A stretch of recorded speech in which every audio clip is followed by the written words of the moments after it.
ദൈവമക്കളെ, ദാനിയേൽ ദൈവത്തിന് പ്രിയപ്പെട്ടവനായി തീർന്നതിൻ്റെ ഒന്നാമത്തെ കാരണം അവൻ്റെ വിശുദ്ധ ജീവിതമായിരുന്നു. ഹല്ലേലൂയ. ദാനിയേൽ ദൈവത്തിന് പ്രിയപ്പെട്ടവനായി തീർന്നതിൻ്റെ രണ്ടാമത്തെ കാരണം, ദാനിയേൽ പ്രവചനം 6-ാം അധ്യായത്തിൻ്റെ 10-ാമത്തെ തിരുവചനം.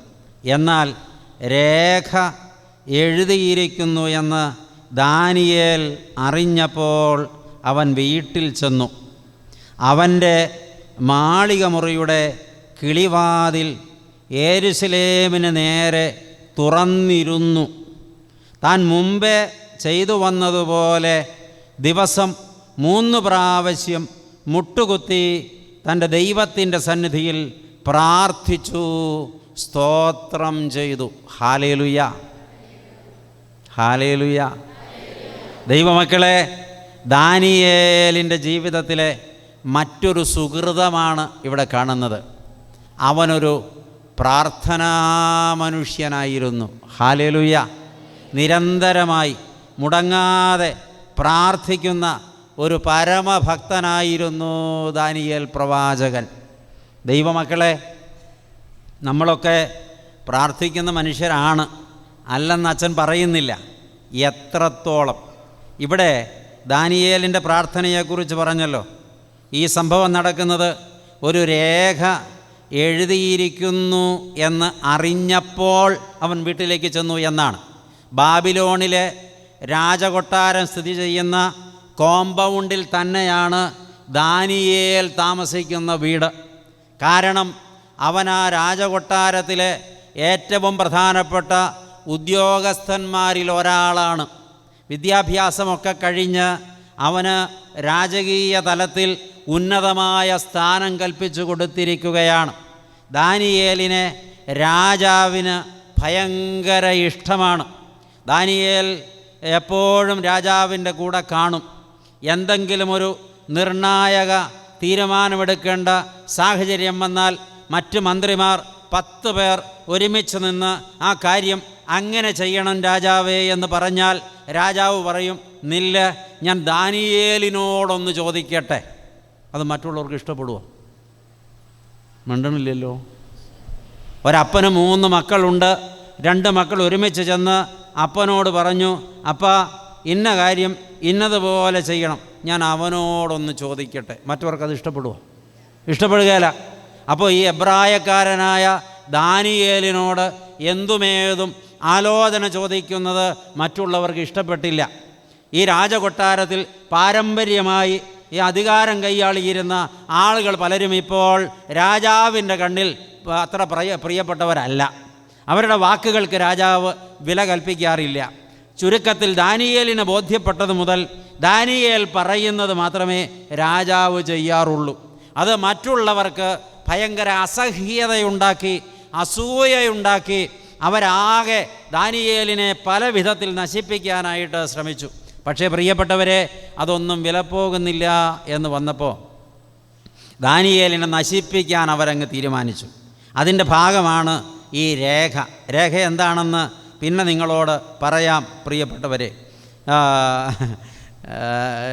ദാനിയേലിൻ്റെ ജീവിതത്തിൽ ഉണ്ടായ പ്രതിസന്ധി എന്താണെന്ന് വെച്ചാൽ, ഇവർ ചെന്ന് പറഞ്ഞു, രാജാവേ, രാജാവ് വലിയ ആളാണ്, രാജാവ് ഈ രാജ്യത്തെ ഏറ്റവും പ്രധാനപ്പെട്ടയാളാണ്, രാജാവ് പ്രജാവത്സലനാണ്, ഈ രാജ്യത്തുള്ള ആളുകൾ ഒരുപാട് പേര് രാജാവിനെ ദൈവമാണെന്ന് പറയുന്നു, അവർ രാജാവിനെ ആരാധിക്കുന്നു, അവർ രാജാവിനെ മഹത്വപ്പെടുത്തുന്നു.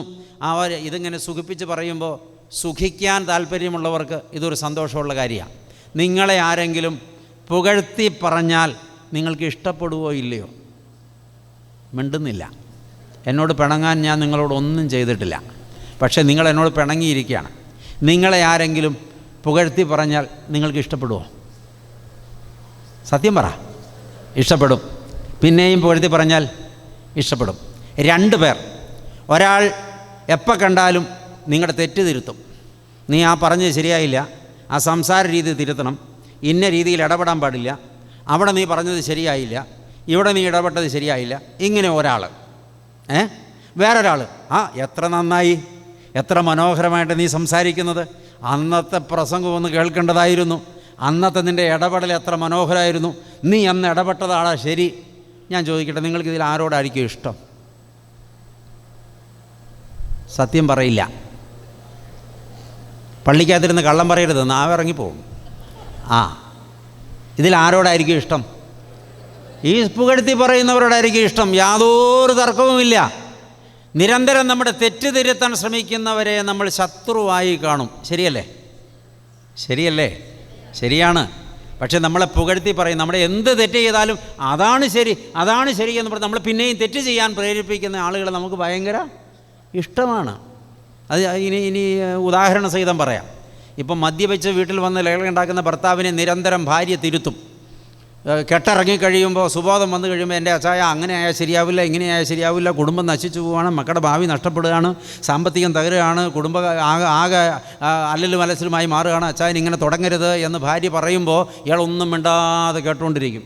വൈകുന്നേരം കൂട്ടുകാരെ കാണുമ്പോൾ, എടാ അവളിന്ന് ഭയങ്കര ഉപദേശമായിരുന്നു, നിനക്ക് വേറെ പണിയൊന്നുമില്ലേടാ, അവൾ നിന്നെ നശിപ്പിക്കാൻ കൂടിയതാടാ, ബേൽസബൂബ് ബാധിച്ചതാടാ, നീ അവളുടെ വാക്ക് കേൾക്കരുതടാ, നീ ചെയ്യുന്നതാടാ ശരി, നീ ഒരു പുരുഷനല്ലേടാ, നീ ആണുങ്ങൾക്കൊത്തവണ്ണം ജീവിക്കണോടാ എന്ന് പ്രോത്സാഹിപ്പിക്കുമ്പോൾ ഇവൻ ആരുടെ പക്ഷം ചേരും? ഈ കൂട്ടുകാരുടെ പക്ഷം ചേരും. പ്രിയപ്പെട്ട ദൈവമക്കളെ, സത്യത്തിൽ ഇവന് വേണ്ടി സംസാരിച്ചതാരാ? കൂട്ടുകാരാണോ ഭാര്യയാണോ?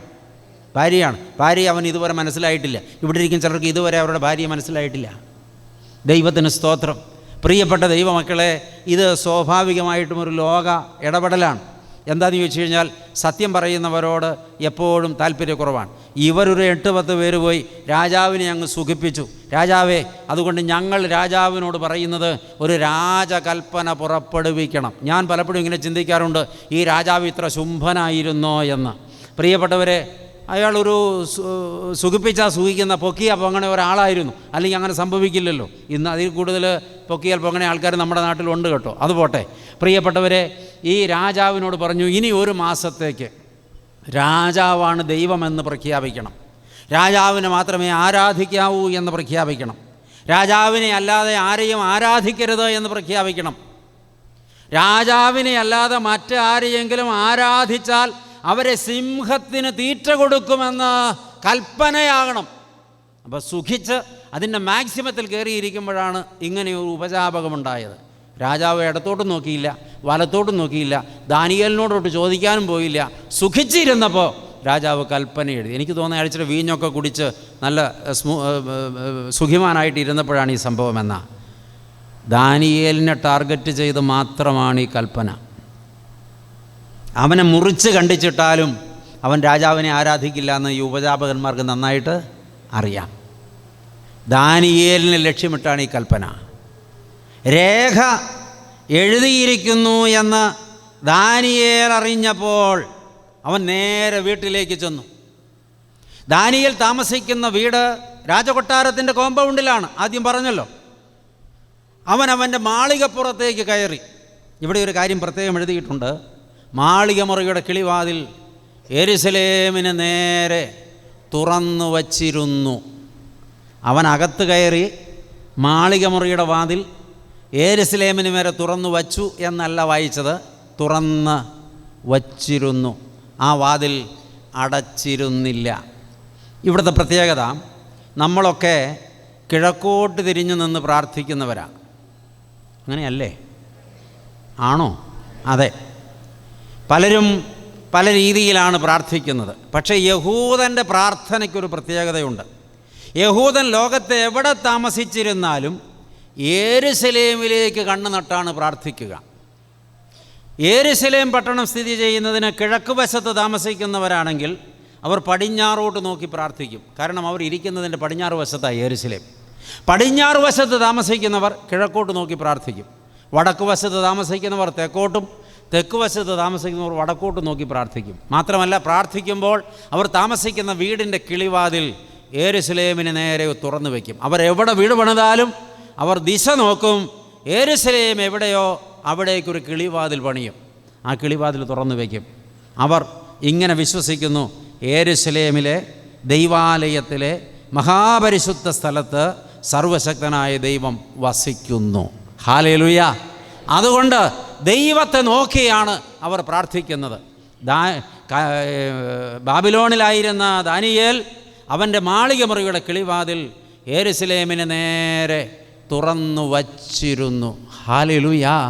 അവനത് അടച്ചിരുന്നില്ല എന്ന് വെച്ചാൽ ഫുൾ ടൈം ദൈവവുമായി ദാനിയേൽ സമ്പർക്കം ചെയ്തുകൊണ്ടാണ് ഇരുന്നത്.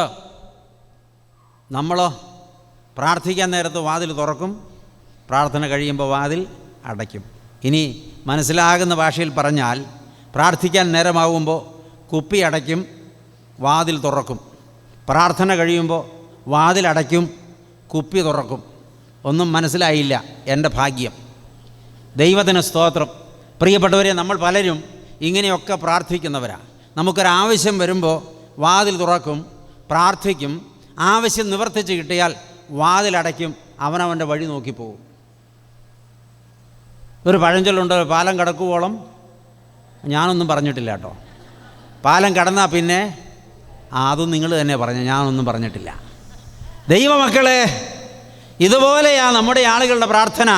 ഒരു സങ്കടം വരുമ്പോൾ, ഒരു രോഗം വരുമ്പോൾ, ഒരു പ്രതിസന്ധി വരുമ്പോൾ, ഒരു സാമ്പത്തിക ഞെരുക്കം വരുമ്പോൾ, ഏതെങ്കിലും ഒരു അപകടത്തിൽപ്പെടുമ്പോൾ, അതുമല്ലെങ്കിൽ പരീക്ഷ തോറ്റുപോകുമ്പോൾ, ഇനി ജയിക്കാൻ സാധ്യമല്ല എന്നൊക്കെ തോന്നുമ്പോൾ വാതിൽ തുറക്കുകയായി, മെഴുതിരി കത്തിക്കുകയായി, പ്രാർത്ഥിക്കുകയായി, തീർത്ഥാടനത്തിന് പോകുകയായി, ദൈവമക്കളെ ധ്യാനം കൂടുകയായി, പിന്നെ നിരന്തരമായി നിലവിളിയായി, കരച്ചിലായി, ഉപവാസമായി, പ്രാർത്ഥനയായി, അച്ഛന്മാരെ കാണലായി, മെത്രാച്ചന്മാരെ കാണലായി, ധ്യാനഗുരുക്കന്മാരെ കാണലായി, തലേ കൈവച്ച് പ്രാർത്ഥിക്കലായി. ആ പ്രതിസന്ധി അങ്ങ് തീർന്നാൽ, ആ രോഗം അങ്ങ് മാറിയാൽ, ആ പരീക്ഷ അങ്ങ് പാസ്സായാൽ, വിദേശത്തേക്ക് വിസ കിട്ടിയാൽ, നമ്മുടെ പ്രതിസന്ധിയൊക്കെ തീർന്നാൽ തീർന്നു. പിന്നെ പ്രാർത്ഥന വേണ്ട, ധ്യാനകേന്ദ്രം വേണ്ട, ദൈവം വേണ്ട, ആരാധന വേണ്ട. നമുക്ക് നമ്മുടെ സുഖം, നമ്മുടെ ജീവിതശൈലി. വല്ല തിരുത്തും പറയാനുണ്ടോ? പക്ഷെ ദാനിയേൽ അത്തരം ഒരു കക്ഷിയല്ലായിരുന്നു. അവൻ ഫുൾ ടൈം യെരൂശലേമിന് നേരെ കിളിവാതിൽ തുറന്നു വച്ചവനായിരുന്നു. ഒരു വാതിൽ തുറന്നു വെച്ചാൽ അതിന് വേറെയും ഒരു പ്രത്യേകതയുണ്ട്. ഇവിടെ ഇരിക്കുന്ന എനിക്ക് ഈ കിളിവാതിലിലൂടെ എൻ്റെ ദൈവത്തെ കാണാം. ഹല്ലേലൂയ. അവിടെ ഇരിക്കുന്ന ദൈവത്തിന് ഈ കിളിവാതിലിലൂടെ എന്നെയും കാണാം. ആമേൻ. അപ്പോൾ ഈ പ്രാർത്ഥനയുടെ കിളിവാതിൽ അടയ്ക്കാതെ തുറന്നു വെച്ചാൽ ഞാനും ദൈവവും നിരന്തര സമ്പർക്കത്തിലാണെന്നാണ് അതിൻ്റെ അർത്ഥം. ദാനിയേലും ദൈവവും തമ്മിൽ നിരന്തര സമ്പർക്കത്തിലായിരുന്നു. ഒരു നിമിഷം പോലും ദൈവം കാണാത്തതൊന്നും ദാനിയേലിൻ്റെ ജീവിതത്തിലുണ്ടായിരുന്നില്ല. അവൻ നിരന്തരമായി ദൈവസംസർഗം ചെയ്തിരുന്നവനാണ്. മാത്രമല്ല, ഈ കിളിവാതിൽ അടയ്ക്കുന്നില്ല എന്ന് മാത്രമല്ല, ദിവസം 3 പ്രാവശ്യം, രാവിലെയും ഉച്ചയ്ക്കും വൈകിട്ടും ദൈവത്തിൻ്റെ സന്നിധിയിൽ നിലത്ത് മുട്ടുകുത്തി സ്തോത്രം ചെയ്ത് പ്രാർത്ഥിച്ചു വന്ന പാരമ്പര്യമുള്ളവനായിരുന്നു ദാനിയേൽ. ഹല്ലേലൂയ. നമ്മൾ ഒരു ദിവസം എത്ര വട്ടം പ്രാർത്ഥിക്കും? വൈകിട്ട് പ്രാർത്ഥിക്കും, കാലത്ത് ഒത്ത പ്രാർത്ഥിക്കും, ഉച്ചയ്ക്ക് ഒക്കാറില്ല. ഇല്ലേ? പ്രാർത്ഥന എത്രത്തോളം? കുടുംബ പ്രാർത്ഥനകളുണ്ടോ? എത്ര വീടുകളിൽ ഇന്ന് കുടുംബ പ്രാർത്ഥനയുണ്ട്? ഒരു കാലത്ത് നമ്മുടെ വീടുകളെല്ലാം ദൈവാലയങ്ങൾ പോലെയായിരുന്നു പ്രിയപ്പെട്ടവരെ. അന്ന് ചെറ്റക്കുടിലുകളായിരുന്നു, ചാണകം മെഴുകിയ തറയായിരുന്നു, കീറപ്പായായിരുന്നു, ചാക്കിലാണ് പലപ്പോഴും കിടന്നിരുന്നത് പ്രിയപ്പെട്ടവരെ. എന്നാൽ വൈകുന്നേരമാകുമ്പോൾ ഒരു വിളക്ക് കത്തിച്ച് വെച്ചിട്ട് അതിൻ്റെ മുമ്പിൽ കീറപ്പായോ ചാക്കോ വിരിച്ച് മുഴങ്കാൽ മടക്കി ഇരുന്ന് ചങ്ക് പൊട്ടി കരഞ്ഞ് സ്തോത്രഗാനങ്ങൾ പാടി വിശുദ്ധ ഗ്രന്ഥം വായിച്ച് ദൈവത്തെ മഹത്വപ്പെടുത്തി പിതാക്കന്മാർ പഠിപ്പിച്ച പ്രാർത്ഥന മുടങ്ങാതെ പ്രാർത്ഥിച്ച് എല്ലാ പ്രഭാതത്തിലും 4 മണിക്കോ 5 മണിക്കോ എഴുന്നേറ്റ് ഇപ്രകാരം വിളക്ക് കത്തിച്ചു വെച്ച് ദൈവം മുമ്പിൽ മുഴങ്കാൽ മടക്കി മുട്ടിപ്പായി മുട്ടിന്മേൽ നിന്ന് പ്രാർത്ഥിച്ച് ദൈവത്തെ മഹത്വപ്പെടുത്തി ദിവസങ്ങൾ ആരംഭിക്കുകയും അത് പൂർത്തിയാക്കുകയും ചെയ്തിരുന്ന പാരമ്പര്യമുണ്ടായിരുന്നു നമ്മുടെ പൂർവികർക്ക്. എന്നാൽ ഇന്ന് നമുക്ക് സുഖലോലുപതയുടെ കാലമാണ്. നമ്മൾ പലരും പാർക്കുന്നത് കൊട്ടാര സദൃശ്യമായ വീട്ടിലാണ്. ചാണകം മെഴുകിയ തറയല്ല ഉള്ളത്, കീറപ്പായല്ല ഉള്ളത്. പ്രിയപ്പെട്ടവരെ, ഇന്ന് തറയിലിരിക്കാൻ മുട്ടുമടക്കാൻ നമുക്ക് മനസ്സില്ല. നമ്മൾ പലരും കസേരകളിൽ ഇരിക്കുന്നു. പക്ഷേ പ്രിയപ്പെട്ടവരെ, നമുക്ക് ദൈവസന്നിധിയിൽ ചെല്ലാൻ സമയമില്ല. പായ വിരിക്കാൻ നമുക്ക് മനസ്സില്ല. മുഴങ്കാൽ മടക്കാൻ നമുക്ക് താല്പര്യമില്ല. ദൈവത്തെ വിളിച്ചപേക്ഷിക്കാൻ താല്പര്യമില്ല. ദൈവത്തോട് നന്ദി പറയാൻ നമുക്ക് മനസ്സില്ല. നാം പ്രാർത്ഥനാ ജീവിതത്തിൽ നിന്ന് പിന്നോക്കം പോയി എങ്കിൽ എങ്ങനെ ദൈവത്തിന് നമ്മോട് പ്രിയമുണ്ടാകും? എങ്ങനെ നമ്മുടെ പ്രാർത്ഥനയ്ക്ക് മുമ്പിൽ സ്വർഗം തുറക്കും? എങ്ങനെ ദൈവത്തിൽ നിന്ന് ഉത്തരം പുറപ്പെടും? എങ്ങനെ ദൈവദൂതൻ നമുക്ക് വേണ്ടി ഇറങ്ങി വരും? പ്രാർത്ഥനാ ജീവിതം പരിശോധിക്കപ്പെടേണ്ടതാണ്. Hallelujah, hallelujah. നമ്മൾ സൗകര്യത്തിനനുസരിച്ചാണ് പ്രാർത്ഥിക്കുക. നമ്മൾ പല കാര്യങ്ങളിൽ ഏർപ്പെട്ട് സമയം ഒരുപാട് വൈകിയെങ്കിൽ നമ്മൾ പ്രാർത്ഥന വെട്ടിച്ചുരുക്കും. ചിലപ്പോൾ ഒരു ചടങ്ങ് മാത്രമാക്കി മാറ്റും. ചിലപ്പോൾ കർത്താവേ, പാതിരാത്രിയായി, നിനക്കറിയാമല്ലോ, നീ എന്നെ അനുഗ്രഹിക്കണം, ആമേൻ, അത്രയേ ഉള്ളൂ പ്രാർത്ഥന, തീർന്നു. പ്രഭാതത്തിൽ നെറുകയിൽ സൂര്യൻ ഉദിച്ച് കയറി ഉച്ചയോളം കിടന്നുറങ്ങിയിട്ട് എഴുന്നേറ്റ് പല്ല് തേച്ച് അടുക്കളയിലോട്ട് പോകും. ദൈവമേ എന്നൊരു വിചാരം പോലുമില്ല. പ്രാർത്ഥന മറക്കുന്നവരെ, ദൈവത്തിന് നിന്നോട് പ്രിയമുണ്ടാകുകയില്ല. നിൻ്റെ പ്രാർത്ഥനയ്ക്ക് ഉത്തരം കിട്ടുകയില്ല. അതുകൊണ്ട് നീ മുടങ്ങാതെ പ്രാർത്ഥിക്കുക, ദൈവസന്നിധിയിൽ അടുത്ത് വരിക. ഹല്ലേലൂയ. 30 ദിവസത്തേക്ക് രാജാവിനെ അല്ലാതെ മറ്റാരെയും ആരാധിക്കരുത് എന്ന് ഒരു കൽപ്പനയുണ്ടായിട്ട് ദാനിയേൽ കുലുങ്ങിയില്ല. അവൻ്റെ ദിനചര്യകളിൽ മാറ്റമുണ്ടായില്ല. തൻ്റെ ജീവിതം അപകടത്തിലാണെന്നറിഞ്ഞിട്ടും അവൻ്റെ പ്രാർത്ഥനയ്ക്ക് മുടക്കം വരുത്തിയില്ല. ഹല്ലേലൂയ. നമുക്ക് ഈ പറഞ്ഞ ഒരു കുഴപ്പമില്ല. പ്രാർത്ഥിച്ചാൽ കൊല്ലൂന്നാരും പറഞ്ഞിട്ടില്ല. പറഞ്ഞിട്ടുണ്ടോ? ഉണ്ടോ? ഇല്ല. പ്രാർത്ഥിച്ചാൽ കയ്യോ തലയോ വെട്ടിക്കളയൂന്ന് ആരും പറഞ്ഞിട്ടില്ല. പ്രാർത്ഥിച്ചാൽ സിംഹത്തിന് തീറ്റ കൊടുക്കുന്ന ആരും പറഞ്ഞിട്ടില്ല. പക്ഷെ നമ്മൾ ചെയ്യുന്നില്ല. ഇന്ന് പള്ളിയിലേക്ക് പോകുന്നില്ല. ഇന്നത്തെ കൗമാര യൗവനങ്ങളെക്കുറിച്ച് മഹാസങ്കടമുണ്ട് പ്രിയപ്പെട്ടവരെ. ഇതിങ്ങനെ സങ്കടപ്പെടുകയല്ലാതെ വേറെ നിവൃത്തിയൊന്നും കാണുന്നുമില്ല. നമ്മുടെ കുഞ്ഞുങ്ങൾ ഉറങ്ങുന്നില്ല രാത്രിയിൽ. അവർ രാത്രി 12 മണി, 1 മണി, 2 മണി, 3 മണി, 4 മണി, 5 മണി വരെ എന്തൊക്കെയോ പ്രവർത്തികളിൽ ഏർപ്പെട്ടിരിക്കുകയാണ്. അവരൊരു പക്ഷേ സോഷ്യൽ മീഡിയയിൽ എന്തെങ്കിലും വീഡിയോ കാണുകയാകാം, അല്ലെങ്കിൽ ആരെങ്കിലുമായി ചാറ്റ് ചെയ്യുകയാകാം, അതുമല്ലെങ്കിൽ അവർക്ക് ഇഷ്ടപ്പെട്ട മറ്റെന്തെങ്കിലും പ്രവൃത്തി ചെയ്യുകയാകാം. അവർ പുലരുവോളം ഉറങ്ങാതിരിക്കുന്നു. നേരം പുലരാറാകുമ്പോൾ അവർ കിടന്നുറങ്ങുന്നു. മധ്യാഹ്നം കഴിയുന്നത് വരെ അവർ കിടന്നുറങ്ങുന്നു. അവർ സമയത്ത് പ്രാർത്ഥിക്കുന്നില്ല. അല്ല, ഒരു സമയത്തും അവർ പ്രാർത്ഥിക്കുന്നില്ല. സമയത്ത് ഉറങ്ങുന്നില്ല. സമയത്ത് ആഹാരം കഴിക്കുന്നില്ല. ആവശ്യത്തിന് എക്സർസൈസ് ചെയ്യുന്നില്ല. ദൈവമക്കളെ, ഈ തലമുറ നാശത്തിലേക്ക് പോയിക്കൊണ്ടിരിക്കുകയാണ്. മഹാകഷ്ടമെന്നല്ലാതെ എന്ത് പറയാൻ. പണ്ടൊക്കെ വീടുകൾക്ക് ഒരു മുറിയേ ഉണ്ടായിരുന്നുള്ളൂ. അപ്പനും അമ്മയും മക്കളും അതിനകത്താണ് കൂടിയിരുന്നത്. പ്രിയപ്പെട്ടവരെ, അപ്പോൾ രാത്രി ഒരു 8 മണി, പരമാവധി പോയാൽ 10 മണിക്ക് വിളക്കണയ്ക്കും. പിന്നെ ആരും ആരോട് സംസാരിക്കാറില്ല. അവരവർക്ക് കിട്ടുന്ന ഇടങ്ങളിൽ ചുരുണ്ടുകൂടി ഉറങ്ങുമായിരുന്നു. പിന്നെ വീട്ടിൽ 2 മുറിയായി. അപ്പോൾ കുറച്ചുകൂടെ ആളുകൾക്ക് സ്വാതന്ത്ര്യമായി. പിന്നെ വീടുകളിൽ 3 മുറിയായി, പിന്നെ 5 മുറിയായി, ഇപ്പോൾ 10 മുറിയായി. ഓരോരുത്തർക്കും ഓരോ മുറികളായി. പ്രിയപ്പെട്ടവരെ, അതിനകത്ത് തന്നെ എല്ലാ സംവിധാനങ്ങളുമുണ്ട്. മുറിക്കകത്ത് കയറി വാതിലടച്ചാൽ ഈ ആൾ ആരെയും ശല്യം ചെയ്യുന്നില്ല, ഈ ആളെ ആരും ശല്യം ചെയ്യുന്നില്ല. ഒരു പ്രത്യേക കാലാവസ്ഥയിൽ അങ്ങ് സുഖമായിരിക്കുകയാണ്. ഉറങ്ങാൻ തോന്നുമ്പോൾ ഉറങ്ങുന്നു, ഉണരാൻ തോന്നുമ്പോൾ ഉറങ്ങുന്നു. ക്രമം കെട്ട ജീവിതം നയിക്കുന്ന ഒരു തലമുറ ദൈവത്തെ മറന്നുപോയിരിക്കുന്നു. ദൈവ പൈതലെ, നമ്മുടെ ജീവിതത്തെ പരിശോധിക്കണം. നമ്മൾ തെറ്റ് തിരുത്തണം. പള്ളി ആരാധനയിലേക്കും ആളുകളുടെ പങ്കാളിത്തം വളരെ ചുരുങ്ങിപ്പോയിരിക്കുന്നു. കൊറോണ വരുന്നതുവരെ പള്ളിയിൽ പോകാൻ ആളുകൾക്ക് ഉത്സാഹമായിരുന്നു. കൊറോണ കാലത്ത് രോഗം പകരാതിരിക്കാൻ പള്ളിയിൽ പോകരുത് എന്ന് പറയേണ്ടി വന്നു. പള്ളിയിൽ പോകരുത്, വീട്ടിലിരുന്ന് പ്രാർത്ഥിച്ചാൽ മതി എന്ന് പറയേണ്ടി വന്നു. ദൈവമക്കളെ, ഓൺലൈനിൽ വിശുദ്ധ കുർബാന ക്രമീകരിക്കേണ്ടി വന്നു. ഇത് ആളുകൾക്ക് ഒരു മുതലെടുപ്പായി മാറി. പിശാച് അവരെ അങ്ങനെ ബോധ്യപ്പെടുത്തി. കൊറോണ കാലത്ത് നീ പള്ളിയിൽ പോയില്ലല്ലോ, നിനക്ക് കേടൊന്നും പറ്റിയില്ലല്ലോ. കൊറോണ കാലത്ത് നീ ദൈവത്തെ നേരിൽ പോയി ആരാധിച്ചില്ലല്ലോ, എന്നിട്ട് നിനക്ക് തരക്കേടൊന്നും പറ്റിയില്ലല്ലോ. ഇനി നീ എന്തിനു പോകണം? അതുകൊണ്ട് പള്ളിയിൽ പോക്കങ്ങ് നിർത്തുക. അതിനുവേണ്ടി നീ ഒരുങ്ങേണ്ടതില്ല. അതിനുവേണ്ടി നീ സമയം ചെലവഴിക്കേണ്ടതില്ല. അതിനുവേണ്ടി നീ വസ്ത്രം മാറേണ്ടതില്ല. അതിനുവേണ്ടി നീ പെട്രോൾ കത്തിക്കേണ്ടതില്ല. ഇനി പള്ളിയിൽ ചെന്നാൽ അവിടെ നീ വഴിപാടർപ്പിക്കേണ്ടതുണ്ട്, പോകാതിരുന്നാൽ അത് അർപ്പിക്കേണ്ടതില്ല. നീ അവിടെ ഒരു കാര്യത്തിലും സഹകരിക്കേണ്ടതില്ല. നിനക്ക് എത്രയോ മണിക്കൂറുകൾ ലാഭമാണ്. പള്ളിയിൽ പോയില്ലെങ്കിലും അപകടമൊന്നും പറ്റില്ല എന്ന് കൊറോണ കാലം നിന്നെ പഠിപ്പിച്ചില്ലേ എന്ന് പിശാച് ഹൃദയത്തിൽ ഓതിക്കൊടുത്തത് നെഞ്ചകത്ത് കയറ്റി വെച്ചിട്ട് ഈ തലമുറ ദൈവാലയ ആരാധന മറന്നുപോയി എങ്കിൽ അവർക്ക് ദൈവത്തിൻ്റെ പ്രിയം നഷ്ടപ്പെട്ടു പോവുകയാണ്. അന്നത്തെ കാലം അതായിരുന്നു. അവർ ദൈവസന്നിധിയിൽ നിന്ന് അകന്നിരുന്നില്ല. അവർ വീട്ടിലിരുന്നും ആരാധിച്ചു എന്ന് ചിന്തിക്കേണ്ടതിന് പകരം തിരിച്ച് ചിന്തിക്കുന്ന ഒരു തലമുറയായി മാറിപ്പോയി. ദാനിയേലിനോട് പ്രാർത്ഥിക്കരുത് എന്ന് വിലക്ക് വന്നപ്പോൾ ദൈവത്തോട് പ്രാർത്ഥിച്ചാൽ സിംഹത്തിന് തീറ്റ കൊടുക്കുമെന്ന് കൽപ്പന പുറപ്പെട്ടപ്പോൾ അവൻ ഭയപ്പെട്ടില്ല. നമ്മുടെ ജീവിതത്തിൽ സമാനമായ യാതൊരു സാഹചര്യങ്ങളുമില്ല.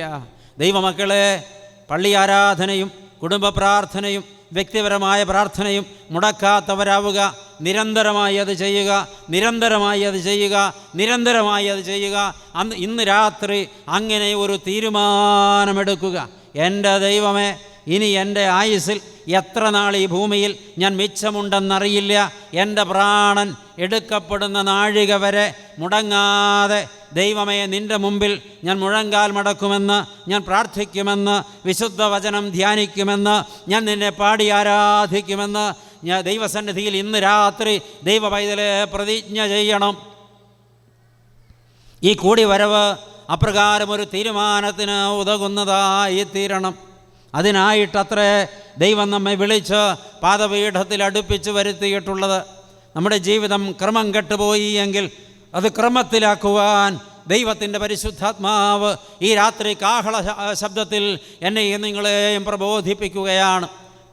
നിശ്ചയം ചെയ്യണം, തിരുത്തണം. പ്രിയപ്പെട്ടവരെ, ഒന്നോർത്തെ, ദൈവത്തോട് നന്ദി പറഞ്ഞാൽ തീരാത്തത്രയും ഉപകാരങ്ങൾ ദൈവം നമുക്ക് ചെയ്തിട്ടുണ്ടല്ലോ മക്കളെ. അമ്മയുടെ ഗർഭപാത്രത്തിൽ വെച്ച് എത്രയോ കുഞ്ഞുങ്ങൾ മരിച്ചുപോയി. ഞാനും നിങ്ങളും അങ്ങനെ മരിച്ചു പോയില്ലല്ലോ പ്രിയപ്പെട്ടവരെ.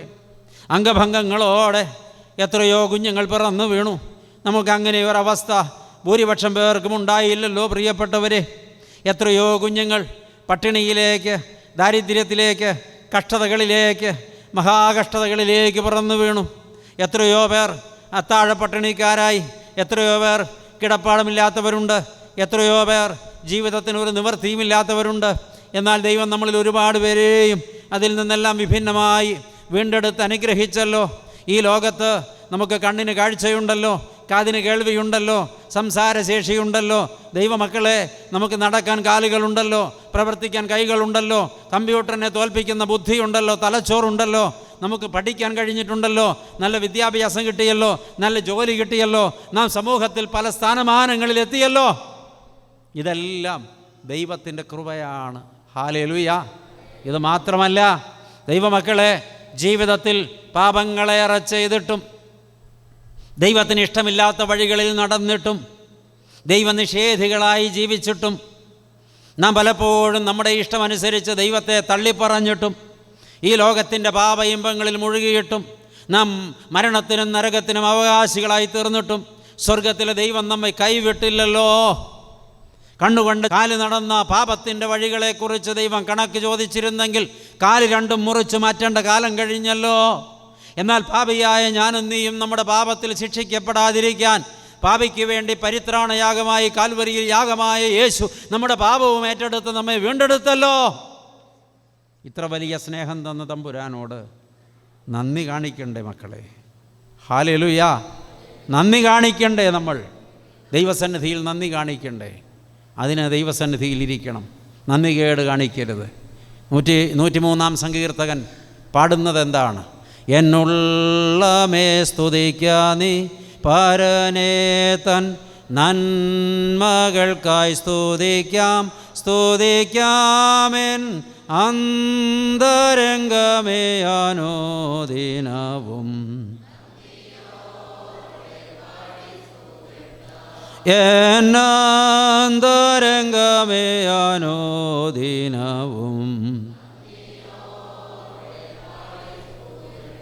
പാട്ടൊക്കെ എല്ലാവർക്കും അറിയാം, മനോഹരമായി പാടുന്നുണ്ട്. പാട്ടിൻ്റെ അർത്ഥം ഗ്രഹിച്ചിട്ടുണ്ടോ?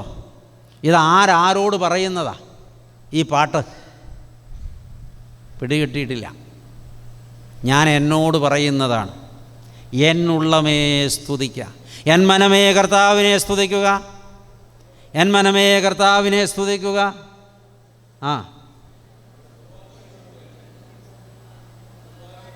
അവൻ്റെ ഉപകാരങ്ങളൊന്നും മറക്കരുത്. അവൻ്റെ അകൃത്യങ്ങളെല്ലാം മോചിച്ചിരിക്കുന്നു. 103-ാം സങ്കീർത്തനം വീട്ടിൽ ചെന്നൊന്ന് ധ്യാനിക്കും മക്കളെ. ദൈവത്തെ സ്തുതിക്കാൻ ഒരുപാട് കാരണങ്ങളുണ്ട്. ഹല്ലേലൂയ. അതുകൊണ്ട് നിരന്തരമായി ഇടതടവില്ലാതെ ദൈവത്തെ ആരാധിപ്പാൻ ദാനിയേലിനെ പോലെ പ്രാർത്ഥനയുടെ കിളിവാതിൽ സ്വർഗത്തിലേക്ക് തുറന്നു വെച്ച് മുട്ടിന്മേൽ നിന്ന് മുട്ടിപ്പായി പ്രാർത്ഥിക്കുവാൻ ഇന്ന് രാത്രി ഇവിടെ ഇരുന്ന് ദൃഢനിശ്ചയം ചെയ്യുക. അത് ജീവിത ശൈലിയാക്കി മാറ്റുക. നിന്നിൽ ദൈവം പ്രസാദിക്കും, നിൻ്റെ പ്രാർത്ഥനയിൽ ദൈവം പ്രസാദിക്കും. നിൻ്റെ മുമ്പിൽ സ്വർഗം തുറക്കപ്പെടും. നിൻ്റെ പ്രാർത്ഥനയുടെ ആരംഭത്തെങ്കിൽ ദൈവം നിനക്ക് ഉത്തരമരുളും. നിനക്കുള്ള മറുപടിയുമായി സ്വർഗദൂതൻ ഇറങ്ങി വരും. ഹല്ലേലൂയ. പ്രാർത്ഥിക്കുന്ന മനുഷ്യരാവുക. എന്തുകൊണ്ട് ദാനിയേൽ ദൈവത്തിന് പ്രിയപ്പെട്ടവനായി? മൂന്നാമത്തെ ഉത്തരം. നിങ്ങൾ മടുത്തിട്ടുണ്ടോ? ഒരു ഉത്സാഹവും ഇല്ലാതെ ഇരിക്കുന്നത്. അതുകൊണ്ടാണ് ഞാൻ ഇടയ്ക്കിടയ്ക്ക് ഇങ്ങനെ ചോദിക്കുന്നത്. ഹല്ലേലൂയ. ഗൗരവമായിട്ടാണ് അച്ഛൻ സംസാരിക്കുന്നത്. അതുകൊണ്ട് ഞങ്ങളും ഗൗരവം പിടിച്ചു പോകുന്നതാണെന്ന് നിങ്ങളെന്നോട് പറയാതെ പറയുന്നത് എനിക്ക് മനസ്സിലാകുന്നുണ്ട്. ഞാൻ ഉണ്ടാക്കുന്ന ഗൗരവമല്ല. സംസാരിക്കപ്പെടുന്ന വചനം തീയാണ്, ദൈവത്തിൻ്റെ തിരുവചനമാണ്. അത് സംസാരിക്കുമ്പോൾ ദൈവത്തിൻ്റെ പരിശുദ്ധാത്മാവ് ഞാൻ അറിയാതെ തീക്ഷ്ണവാനാക്കുന്നതാണ്. ഹല്ലേലൂയ.